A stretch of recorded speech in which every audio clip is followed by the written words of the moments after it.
नमस्कार, मैं वसंत रावल ज्योतिष विद्या ज्ञान चैनल के अंदर आज मैं आपको बताने आया हूं मिथुन लग्न की कुंडली के अंदर वैवाहिक सुख कैसे देखा जाता है। मिथुन लग्न की कुंडली के अंदर आज मैं आपको 19 प्रकार के अलग अलग नियम बताने आया हूं और इन नियमों के आधार पर हमको पता चलता है कि व्यक्ति को सांसारिक सुख कैसा प्राप्त होगा, अच्छा प्राप्त होगा या नहीं होगा। तो आइए देखते हैं। अगर यहां पे 3 नंबर लिखा हो तो समझ जाना ये मिथुन लग्न की कुंडली है। नियम शुरू करते हैं। मिथुन लग्न की कुंडली के अंदर सप्तम भाव के अंदर गुरु स्वगृही होकर हंस योग नामक पंच महापुरुष राजयोग बनाता हो तो ऐसे व्यक्ति को निश्चित तौर पे उत्तम कक्षा का सांसारिक सुख और वैवाहिक सुख प्राप्त होता है। दूसरा नियम, मिथुन लग्न की कुंडली के अंदर सप्तमाधिपति गुरु दसम भाव के अंदर स्वगृही होकर हंस योग नामक पंच महापुरुष राजयोग बनाता हो तो भी व्यक्ति को उत्तम कक्षा का सांसारिक सुख और वैवाहिक सुख प्राप्त होता है। तीसरा नियम, मिथुन लग्न की कुंडली के अंदर सप्तमाधिपति गुरु दूसरे भाव के अंदर उच्चिका होकर बैठा हो तो भी ऐसे व्यक्ति को उत्तम कक्षा का सांसारिक सुख प्राप्त होता है। चौथा नियम, सप्तमाधिपति गुरु भाग्य स्थान के अंदर स्वगृही शनि के साथ बैठा हो तो ऐसे व्यक्ति को बहुत ही नसीबदार, भाग्यशाली, धार्मिक और आध्यात्मिक जीवन साथी मिलता है। पांचवा नियम, सप्तमेश गुरु और भाग्याधिपति शनि ये दोनों ग्रहों की युति दसम भाव में होती हो तो भी व्यक्ति को सात्विक, धार्मिक, परोपकारी जीवन साथी मिलता है और विवाह के बाद व्यक्ति का समाज के अंदर मान, सम्मान, पद प्रतिष्ठा में वृद्धि होती है। छठवां नियम, सप्तमाधिपति गुरु 11वें स्थान के अंदर स्वगृही मंगल के साथ युति करके बैठा हो तो भी ऐसे व्यक्ति को स्वस्थ, तंदुरुस्त, तेजस्वी, प्रभावशाली, सामाजिक, व्यवहार कुशल जीवन साथी मिलता है। सातवां नियम, लग्नेश बुध सप्तम भाव में बैठा हो और सप्तमाधिपति गुरु लग्न भाव में बैठा हो अर्थात पहले और 7वें भाव का परिवर्तन योग होता हो तो भी ऐसे व्यक्ति को उत्तम कक्षा का वैवाहिक सुख और सांसारिक सुख प्राप्त होता है। आठवां नियम, सप्तमेश गुरु प्रथम भाव के अंदर दिग्बली होकर स्वगृही बुध के साथ बैठा हो तो भी उत्तम कक्षा का वैवाहिक सुख प्राप्त होता है। क्यों? क्योंकि सप्तमाधिपति गुरु यहाँ पे दिग्बली भी हो रहा है और यहाँ पे बुध भी दिग्बली हो रहा है और बुध स्वगृही होकर भद्र योग नाम का पंच महापुरुष राजयोग बना रहा है। इसीलिए सप्तमाधिपति गुरु प्रथम भाव के अंदर स्वगृही बुध के साथ बैठा हो तो उत्तम कक्षा का वैवाहिक सुख और सांसारिक सुख प्राप्त होता है। उसके बाद 9वां नियम, सप्तमेश गुरु और लाभेश मंगल की युति अगर सप्तम भाव में होती हो तो भी ऐसे व्यक्ति को बहुत ही समझदार, भावनात्मक, सामाजिक, मित्र समान जीवन साथी मिलता है और वो व्यक्ति उसके साथ बहुत ही आनंद से अपना जीवन व्यतीत करता है। 10वां नियम, लग्नेश बुध और सप्तमेश गुरु की युति पंचम भाव में होती हो तो ऐसे व्यक्ति को वैवाहिक सुख और सांसारिक सुख उत्तम कक्षा का प्राप्त होता है। 11वां नियम, लग्नेश बुध और सप्तमेश गुरु की युति चौथे भाव में होती हो तो भी ऐसे व्यक्ति को उत्तम कक्षा का वैवाहिक सुख प्राप्त होता है। क्यों?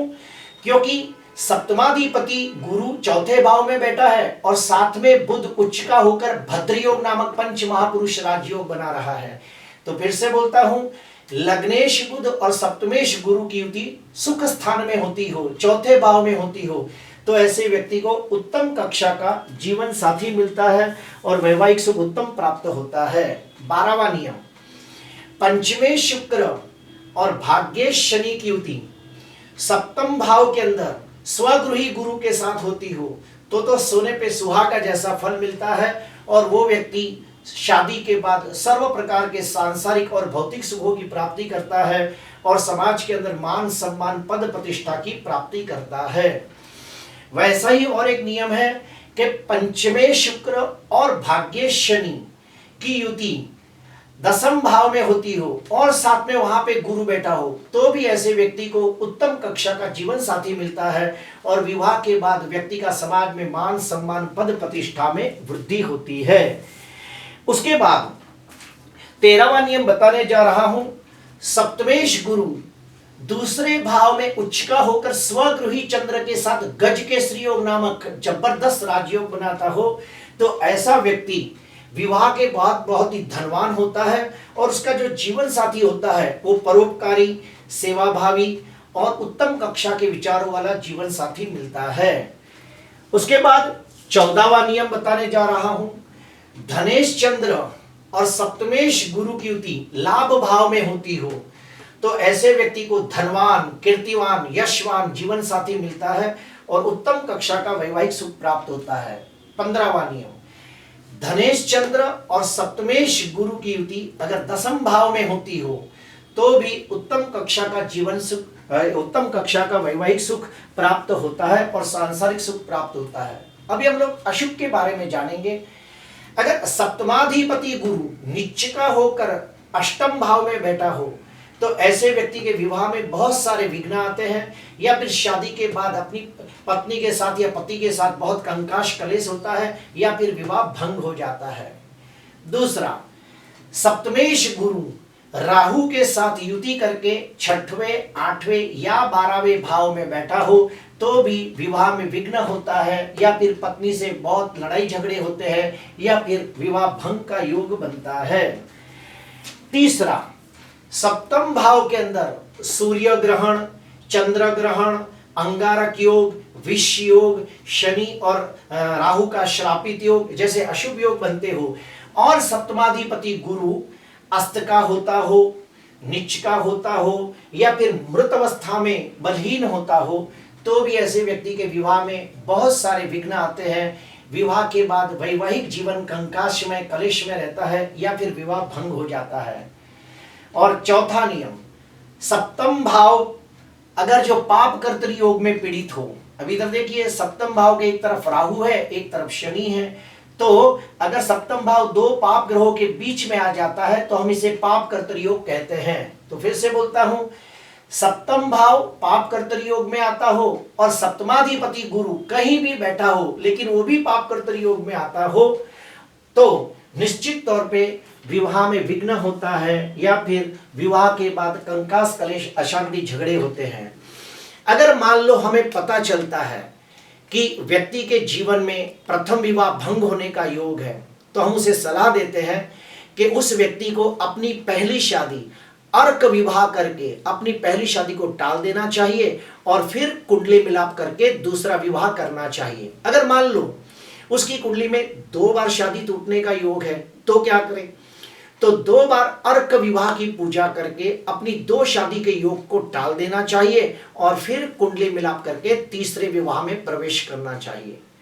ठीक उसी प्रकार लड़की का भी है कि अगर कोई लड़की की कुंडली के अंदर हमें पता चल जाता है कि इसकी पहली शादी टूटने का योग है तो हमें क्या उपाय करना है, तो उस लड़की की पहली शादी भगवान विष्णु के साथ करके यानी कि कुंभ विवाह की विधि करके प्रथम विवाह के दोष को टाल देना चाहिए और फिर कुंडली मिलाप करके दूसरे विवाह में प्रवेश करना चाहिए। और अगर मान लो लड़की की कुंडली में भी 2 शादी टूटने का योग है तो क्या करें, तो लड़की का 2 बार भगवान विष्णु के साथ शादी करे यानी कि 2 बार कुंभ विवाह की पूजा करके 2 शादी के योग को टाल दिया जाए और फिर कुंभ विवाह करके कुंडली मिलाप करके तीसरा विवाह किया जाए तो निश्चित तौर पे उन लोगों को अपने जीवन के अंदर उत्तम कक्षा का सांसारिक सुख और वैवाहिक सुख प्राप्त होगा। आज के लिए बस इतना ही। आपको अच्छा लगा हो तो जरूर लाइक करना, सब्सक्राइब करना। नमस्कार।